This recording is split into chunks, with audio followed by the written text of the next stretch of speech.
Olá, graça e paz da parte de nosso Senhor e Salvador Jesus Cristo, amém? Seja bem-vindo, você está no canal Beit Sefer, Escola Bíblica à Distância. Eu estou grato a Deus e feliz pela sua audiência.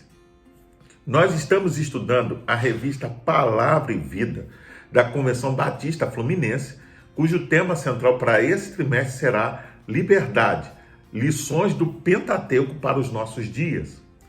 Hoje, na lição de número 4, o tema será: E em ti serão benditas todas as famílias da terra. As gerações que se seguiram aos nossos primeiros pais percorreram um caminho de distanciamento do Senhor. Ao escolher um caminho sem Deus, o que se seguiu para com a humanidade foram dores, sofrimento e morte. Gerações após gerações multiplicavam-se e a maldade no mundo crescia, até que o Senhor resolveu dar um fim a todo aquele ciclo de maldade por meio de um homem justo e bom. Seu nome era Noé. Em Noé, Deus estabeleceu uma nova geração da humanidade, mas o seu projeto era muito maior. Seu projeto consistia em estabelecer uma linhagem direta para a chegada do Messias, daquele que iria estabelecer o reino de Deus, bem como a restauração da criação perdida. E Deus escolheu dentre os descendentes de Sem, filho de Noé, um homem chamado Abrão, e a partir dele todas as famílias da terra seriam abençoadas. Pois bem, tudo começa com a resposta de Abrão ao chamado divino de mudar-se para um outro lugar. A história, desde o início, nos prende à imaginação, bem como a resposta do patriarca à vontade de Deus. Sua viagem é uma viagem de fé. Não foi um conto de fadas fantástico, né? Não é uma história, né, como alguns dizem, da carochinha, mas tem a sua marca qualitativa de luta realística em um mundo hostil. Abraão teve seus percalços, seus reveses, mas perseverou na busca do que acreditava ser a vontade de Deus. A estrutura dessa história é simples. Há uma ordem misturada com promessa. O ato de obediência de Abraão e a teofania ou aparição de Deus a Abrão, marcada por promessa, o que Abrão responde adorando. Vamos ler a Bíblia em Gênesis capítulo 12, verso 1 ao 3. Então o Senhor disse a Abrão: sai da sua terra, do meio dos seus parentes e da casa de seu pai, e vá para a terra que eu lhe mostrarei. Farei de você um grande povo e o abençoarei.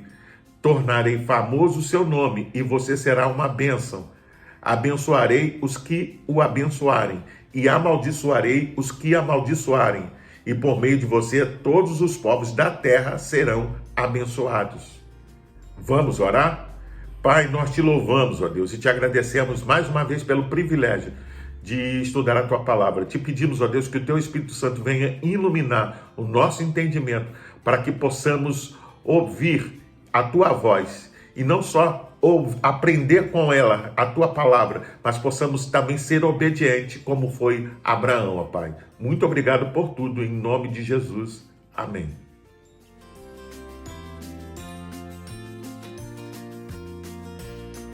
O comentário bíblico Moody diz que na segunda principal divisão do livro de Gênesis, está evidente que na nova dispensação, os escolhidos de Deus deverão reconhecer a comunicação direta e a liderança ativa da parte do Senhor. Nos capítulos 12 a 50, 4 personagens se destacam como homens que ouviram a voz de Deus, entenderam as suas diretrizes e orientaram seus caminhos de acordo com a vontade dele. O propósito de Jeová ainda continua sendo de chamar pessoas que executem a sua vontade na terra. Com Noé, ele começou tudo de novo. Sem foi o escolhido para transmitir a verdadeira religião. Os semitas, ou descendentes de Sem, seriam os missionários aos outros povos da terra. Do cenário pagão de Ur e Harã, saiu Abrão, o homem de Deus, para a estratégica hora da primitiva revelação do Velho Testamento. Hoje, refletiremos acerca dos principais patriarcas da história de Israel, a saber, Abraão, Isaac e Jacó. Nesse prisma, então, aprenderemos suas lições para a nossa vida e também sobre a importância deles para a compreensão da história da redenção.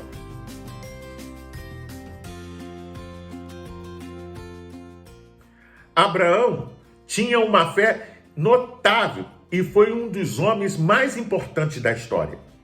Primeiramente, o seu nome era Abrão, que significava pai exaltado. Mais tarde, o Senhor alterou seu nome para Abraão, o que significa pai de multidões.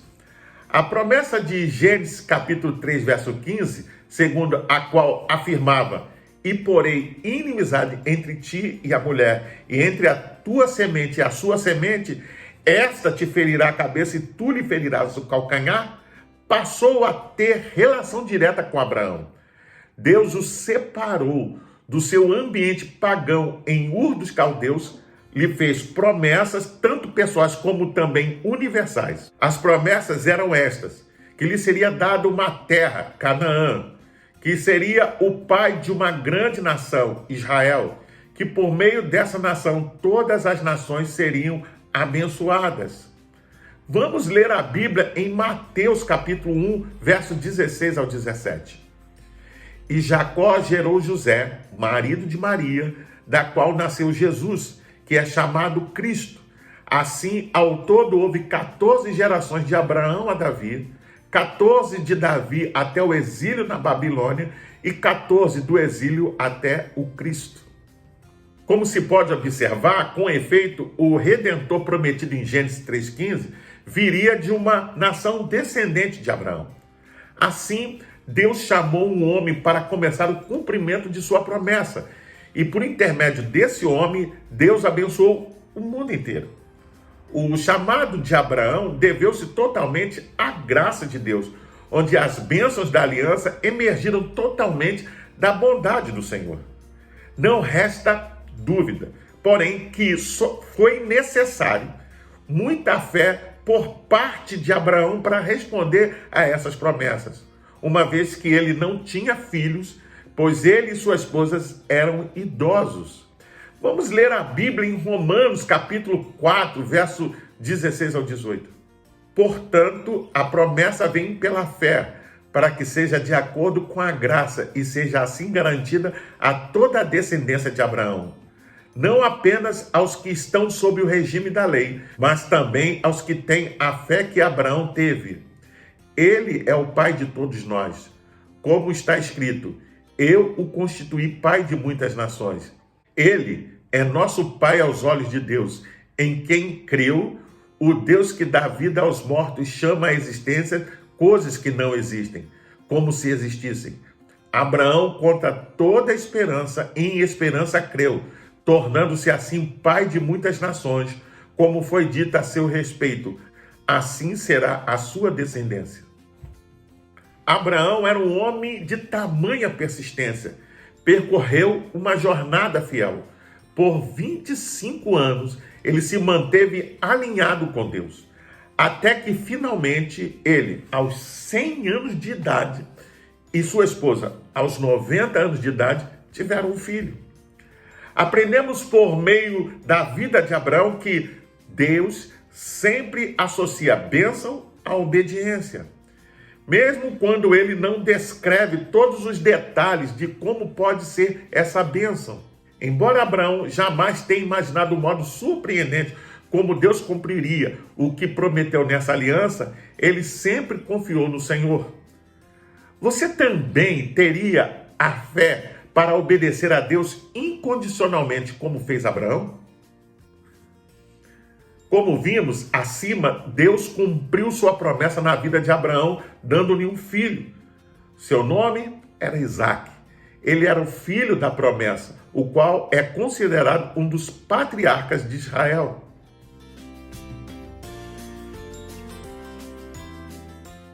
nasceram dois filhos de Abraão, Ismael e Isaque. Porém, Isaque foi escolhido como o herdeiro da promessa. Aprendemos na Bíblia Sagrada que, apesar de Ismael ter sido bênção por ser filho de Abraão, em Isaque é que Deus cumpriu a sua promessa.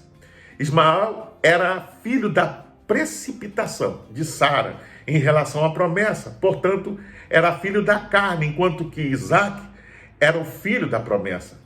Seu nascimento se deu de uma maneira milagrosa.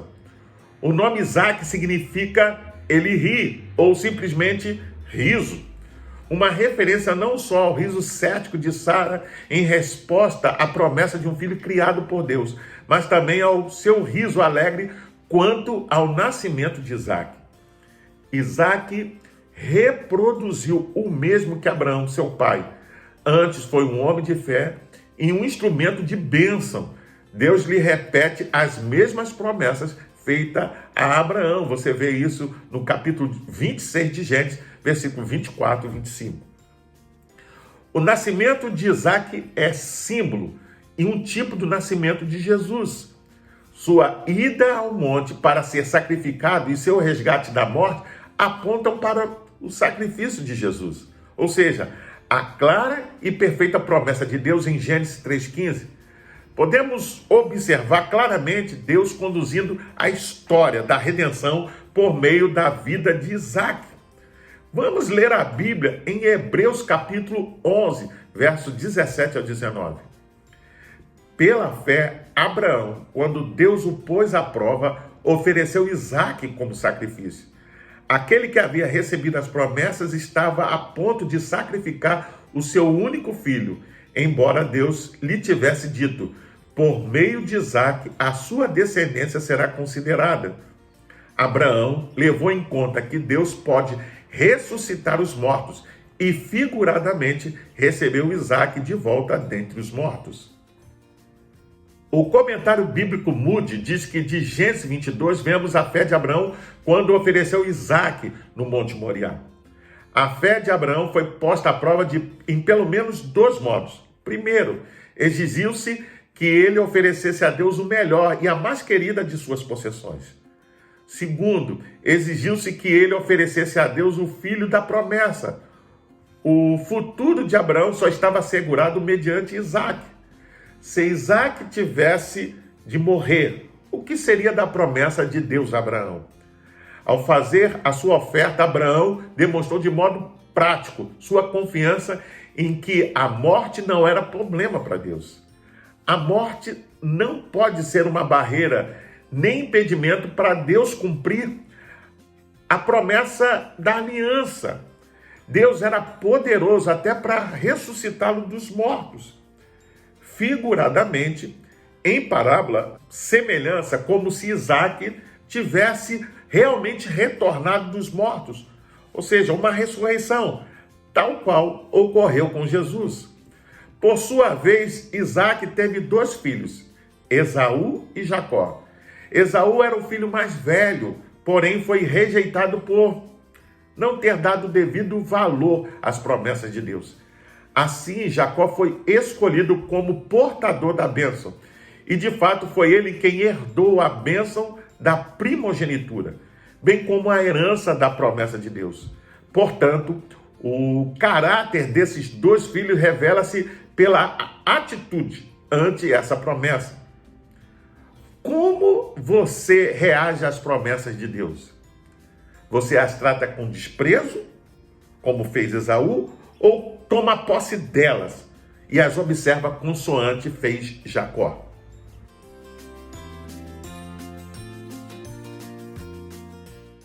Jacó é o verdadeiro pai do povo escolhido, porque lhe nasceram 12 filhos, os quais se tornaram os ancestrais das 12 tribos de Israel, assim denominadas.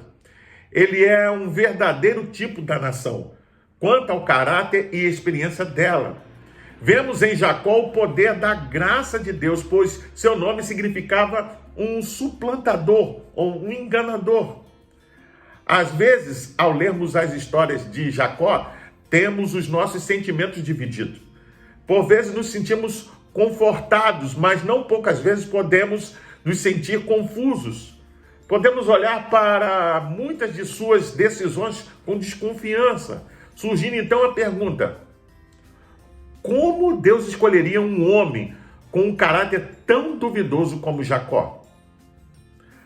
Ao mesmo tempo, podemos encontrar conforto ao aprender que Deus, que ofereceu sua graça a Jacó, também a oferece em direção a nós.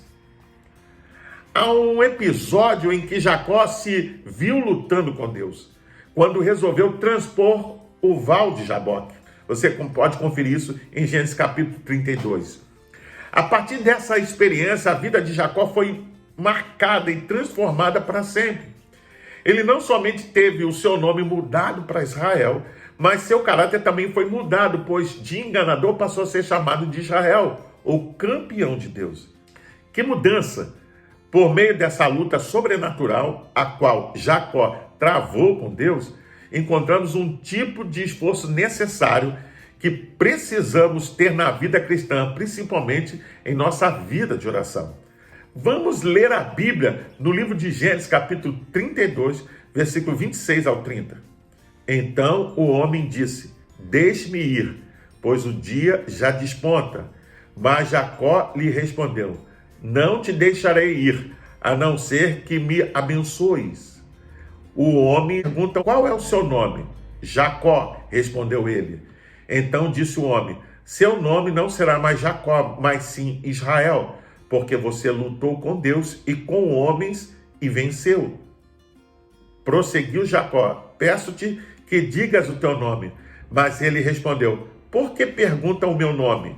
E o abençoou ali. Jacó chamou aquele lugar Peniel, pois disse: vi a Deus face a face, e todavia minha vida foi poupada. O comentário bíblico Beckham diz que a luta noturna de Jacó gerou as características básicas das experiências espirituais significativas de homens e mulheres do Novo e do Antigo Testamento. O fato do pecado contra os outros também ser um ato que afeta a relação de Deus com o homem é central nesse episódio. Jacó não tinha de enfrentar somente Esaú, teve de enfrentar Deus em primeiro lugar. Aliás, Deus o enfrentou na agitação da culpa para levá-lo a um pleno reconhecimento da pecaminosidade do seu ser e da necessidade de mudança radical. Jacó lidava com um problema difícil. Se ele não conseguisse resolver realisticamente sua alienação de Esaú, ou procurasse tratá-lo de maneira desonesta e inadequada, ele corria o risco de inflamar ainda mais a raiva de Esaú. Semelhantemente, se ele não confessasse seu pecado a Deus, ele incorreria no desgosto divino. A princípio, Jacó tendeu a se servir de expedientes impróprios. Ele temia o poder de Esaú e amava a vida e a riqueza que tinha. Estava inclinado a sacrificar parte do seu séquito a Esaú para escapar com vida e perder algumas posses. Resolveu então enviar presentes e mediadores entre ele e Esaú. Mas Jacó foi vitorioso porque se firmou em sólida base espiritual no decorrer da luta. Afirmou o domínio de Deus sobre a sua vida e reivindicou, por assim dizer, as promessas que Deus lhe deu em Betel e em Arã. Apoiou o seu futuro na validade e fidelidade de Deus em cumprir o que havia prometido. Declarou as suas necessidades, pediu ajuda e com determinação esperou a bênção, ainda que lhe custasse a confissão do pecado de sua perversão anterior. Aprendemos também que, apesar das falhas e fraquezas em seu caráter e dos seus consequentes sofrimentos em virtude disso, Deus sempre amou a Jacó. E esse relato nos traz uma valiosa lição. Deus não ama as nossas falhas e pecados. Ele ama a nós mesmos e oferece, pela sua graça, uma oportunidade de abandonarmos os erros do passado e sermos vitoriosos em sua companhia.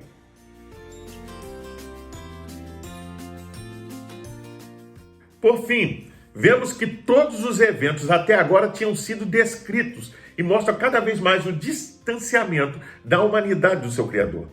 Porém, a sequência Adão, Noé, Sete, Abraão e, consequentemente, Israel passa agora a ser de consideração dominante. Através da obediência de Abraão à ordem de Deus, passamos de Adão a Israel. Os capítulos 11 e 12 de Gênesis assinalam um importante ponto no trato divino com os homens, pois até este ponto, como vimos, a história envolvera toda a raça adâmica, com a sua rebeldia e quase total desobediência a Deus. Até esse ponto, não havia ainda a distinção entre gentios e judeus, ou seja, o povo escolhido. Todos eram um só, no primeiro homem, Adão. Porém, a partir de agora, o registro bíblico mostra que dentre toda a raça humana, Deus escolhe um homem e mostra que a humanidade seria redimida por ele, através da descendência desse servo chamado Abraão. Em resposta ao seu chamado, Deus iria formar por meio de Abraão a nação de Israel. E, consequentemente, através dela, chegaria o dia do cumprimento da sua promessa e da redenção da humanidade com a vinda do Messias. Desta forma, Israel nasceu com o propósito de ser testemunha da unidade de Deus em meio à idolatria universal, para proclamar a sua palavra, ilustrar quão bendito é servir o Deus verdadeiro, para receber e preservar as revelações divinas, oh Deus, e transmiti-la, e para preparar o mundo para a chegada de Jesus Cristo, o Messias. Para pensar e agir, aprendemos que Deus sempre condiciona a bênção à obediência. A obediência é fundamental para alcançarmos bênçãos na vida cristã. Deus cumpriu sua promessa feita a Abraão. Por intermédio de Cristo, descendente de Abraão, todas as nações do mundo podem ser abençoadas quanto ao relacionamento com Deus. Abraão apenas creu e Deus cumpriu a sua promessa. Conforme estudado, o nome Isaac significa riso, uma referência à alegria de Sara no que tange ao nascimento de Isaac. Nesse viés, então podemos afirmar que Deus sempre cumpre com suas promessas, por mais impossíveis que possam parecer, pois para Deus sabemos que nada é impossível. Todavia, toda promessa que ele cumpre sempre será, antes de tudo, uma expressão de sua abundante graça. Aprendemos com Jacó a orar, firmado nas promessas de Deus. No entanto, assim como foi com Jacó, existem batalhas em nossas vidas com as quais somente podemos vencer por intermédio de uma vida de oração. A luta de Jacó o deixou marcado. Entretanto, essa aprimorou a sua compreensão acerca de Deus. A partir daí, teve a sua vida e seu caráter transformados, permitindo assim um grande salto na sua vida espiritual. Eu convido você a fazer a leitura diária que vai de segunda até domingo, onde você vai encontrar diversos textos que vão te ajudar a entender e a compreender melhor essa lição. Você pode também baixar a revista Palavra e Vida da Convenção Batista Fluminense. Basta acessar o link que vai estar na descrição desse vídeo. Você entra, se cadastra e baixa para o seu tablet, celular ou computador e não só vai poder rever essa lição, mas acompanhar as futuras lições. Pois bem, eu sou o pastor Carlos Guerra e você está no canal Beit Sefer, Escola Bíblica à Distância. Hoje nós estudamos a lição de número 4 e o tema foi: Em ti serão benditas todas as famílias da terra. Gostaria ainda de deixar uma palavra de recomendação a todos aqueles que participam do canal, mas ainda não frequentam uma igreja cristã. Procure uma igreja batista perto da sua casa e faça uma visita. Sem dúvida, você será bem recebido. Caso não haja, procure uma igreja cristã que tenha compromisso com a pregação genuína da palavra de Deus. Para se inscrever, é rápido, é fácil, basta clicar aqui embaixo. Dá um like, faça um comentário, emita a sua opinião. Sem dúvida, todas serão respondidas. Não deixe de acionar o link para receber as futuras notificações. Compartilhe com seus contatos nas suas redes sociais para que mais e mais pessoas tenham acesso ao estudo dessa lição. Até o próximo encontro. Fique na paz. Deus te abençoe.